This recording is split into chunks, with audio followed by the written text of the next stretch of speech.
Perbedaan antara kita jualan online atau bisnis online sama kita bikin toko offline atau bisnis secara offline, apa sih bedanya? Hai, kembali lagi aku Anissa Istiani, mahasiswa magister di Jogja yang saat ini punya penghasilan setara sama UMR Jogja, bahkan bisa lebih.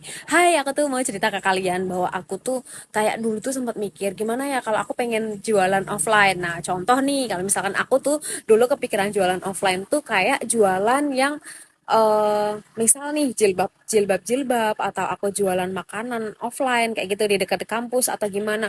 Nah, tapi ternyata setelah aku telusuri, wah modalnya gede banget teman-teman. Karena kenapa? Karena waktu itu harus yang kayak nyewa tempat dulu kan, cari tempat, terus habis itu harus sedia produk dulu yang banyak kayak gitu kan. Terus habis itu harus waktunya sih yang nggak match sama aku karena kan sambil kuliah juga nih nggak match sama aku, dan akhirnya waktu itu aku kan sempat kepikiran aduh gimana ya gitu kan.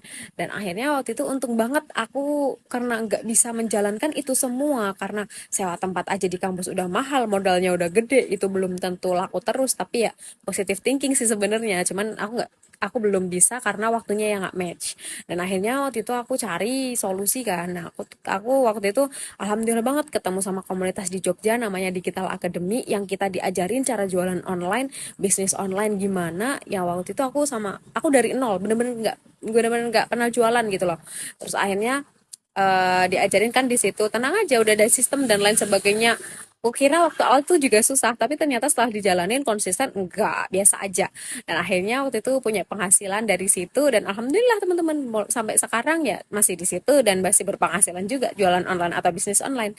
Nah, mungkin untuk teman-teman yang pengen juga bisnis online atau jualan online, boleh nanti ke apa namanya, nomor aku ada di bio profile, boleh ngobrol di situ konsultasi. Nanti aku boleh kalau misalkan mau gabung, mau cara tahu ibu info lebih lanjut gimana, boleh di situ aja, oke? Karena memang menurut aku kayak zaman sekarang offline ada di Jogja loh, sedangkan online juga bisa.